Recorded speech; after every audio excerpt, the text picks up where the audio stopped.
Bismillahirrahmanirrahim. Assalamualaikum warahmatullahi wabarakatuh. Nama saya Ramadhani, stampu G301-1993 dari kelas B kelompok 4. Jadi, di sini saya akan menjelaskan mengenai percobaan 1 dan percobaan 2 dari praktikum biofarmasetika yang berjudul uji disolusi terbanding dari obat ciprofloxacin. Jadi, pada pembahasan saya kali ini, yang pertama itu ada definisi, tujuan, dan syarat UDT. Yang kedua ada mekanisme kerja alat dissolution tester. Yang ketiga ada monografi obat. Yang keempat ada syarat keberterimaan. Dan yang terakhir cara menggunakan aplikasi Pekbusra. Definisi. Uji disolusi terbanding dilakukan sebagai uji pendahuluan untuk mengetahui pengaruh dari proses formulasi dan fabrikasi terhadap profil disolusi dalam memperkirakan bioavailabilitas dan bioekivalensi antara produk uji dan pembanding. Uji disolusi terbanding dilakukan setelah melakukan uji keseragaman bobot dan keseragaman kadar agar dapat dipastikan bahwa tidak ada pengaruh konsentrasi terhadap uji disolusi terbanding. Uji disolusi terbanding dilakukan dalam media disolusi dengan pH yang disesuaikan dengan kondisi in vivo yang menggambarkan suasana lambung dan usus halus, yaitu pada pH 1,2, 4,5, dan 6,8. Uji disolusi terbanding juga dapat digunakan untuk memastikan kemiripan kualitas dan sifat-sifat produk obat dengan perubahan minor dalam formulasi dan pembuatan setelah izin pemasaran obat. Selanjutnya ada tujuan.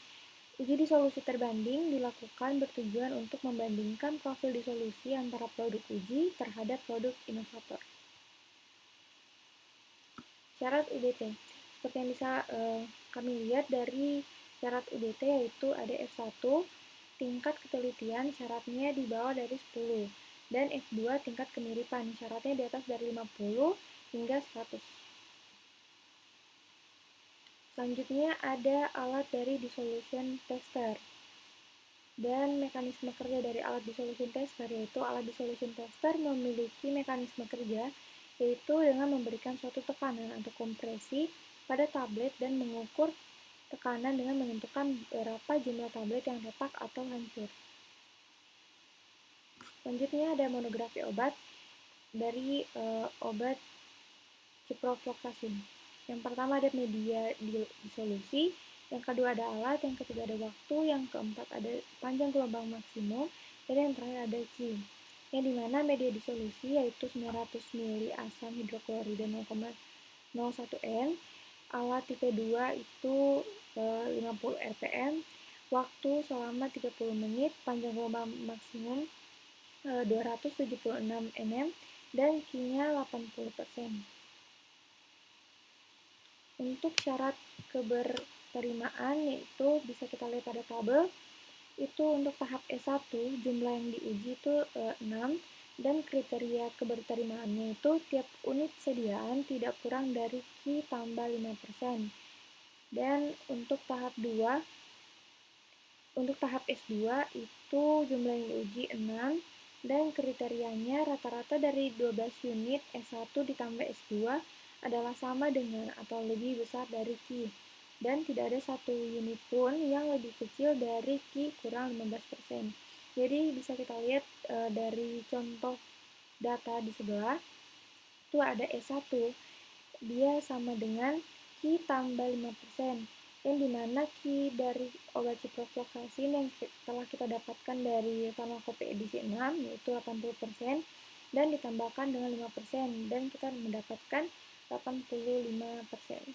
Selanjutnya ada S2, yang dimana S2 itu Q kurang 15%. Q tadi dari nilai obat ciprofloxacin dan dikurangi dengan 15%, dan kita mendapat data nilai sebanyak 65%. Selanjutnya itu adalah cara menggunakan aplikasi Pekbusra.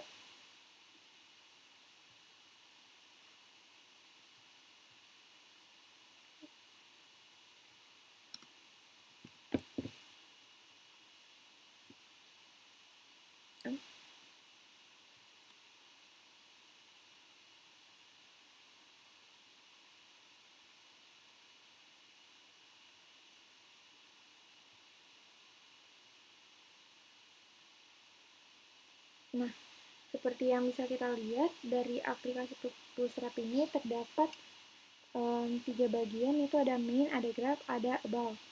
Jadi yang pertama itu kita akan ke reference, yang dimana kita harus memilih choose reference file, dimana reference ini itu bertujuan untuk data pembanding dari inovator ciprofloxacin. Lalu kita pilih file inovator ciprofloxacin. Setelah itu, setelah kita pilih, kita pergi ke bagian tes, yang dimana tes ini untuk data obat A, dan pilih choose test file. Lalu pilih file obat A, data dari obat A. Nah, selanjutnya di sini itu ada terdapat number of bootstrap. Dan di sini number of bootstrap-nya 5000. Nah, 5000 itu untuk ukuran maksimal, yang dimana aplikasi ini dapat memeriksa sebanyak 5000 kali untuk mendapatkan kebenaran dari perbandingan data yang akan kita bandingkan nanti. Selanjutnya ada confidence interval. Ini ada 90, kita ganti dengan nilai Q yang telah kita dapatkan dari ciprofloxacin. Nilai Q S1 yang kita dapatkan tadi yaitu 85%.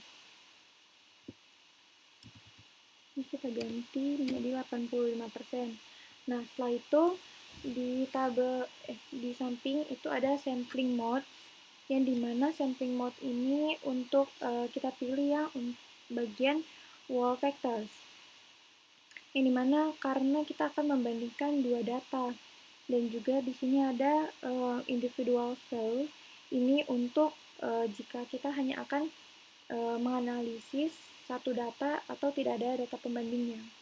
Nah, selanjutnya kita langsung klik start, dan kita juga memilih untuk F2 auto rule-nya kita pilih untuk no auto. Lalu pencet start,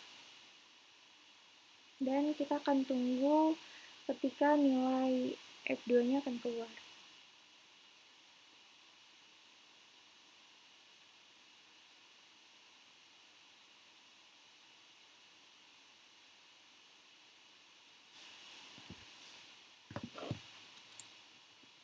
Mohon maaf sebelumnya ada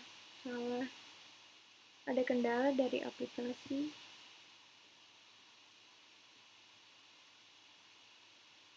Jadi mungkin bisa kita coba ke choose test file untuk data obat B. Untuk pilihannya masih sama seperti confidence intervalnya masih 85%, dan sampling mode-nya masih wall vector, dan F2 auto rule-nya masih no auto. Kita juga bisa menggunakan tool profile. Lalu pencet start.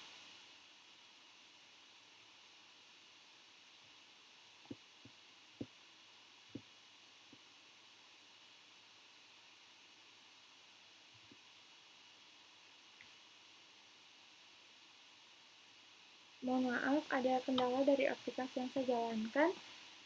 Jadi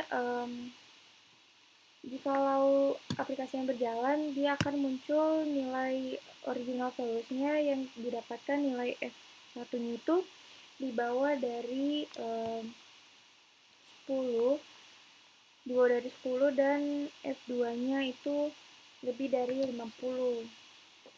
Lalu kita dapatkan F2-nya 79, yang dimana kita bisa dapatkan kalau itu similarity atau kesamaannya besar. Dan jika aplikasi berjalan akan muncul nilai seperti yang di bawah sini. Nah, di bawah ini. Selanjutnya itu pindah ke bagian graph atau grafiknya. Nah, akan muncul grafik seperti ini jika dia memiliki kesamaan yang besar, karena grafiknya panjang grafiknya itu hampir sama, berarti menandakan kalau kesamaan data inovator ini dengan obat A atau B yang kita akan analisis itu sama. Nah, setelah itu untuk mengganti file lagi, kita pilih choose test file, lalu pilih obat A. Selanjutnya start.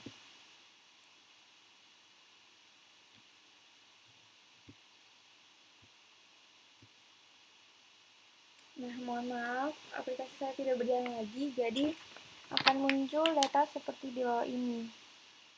Nih, yang ada ini adalah nilai F2-nya. Nah, setelah itu pada grafiknya juga akan muncul grafik seperti ini, yang dimana perbandingan data dari data inovator dengan data obat B itu memiliki garis grafik yang hampir sama, yang dimana besaran samanya sama.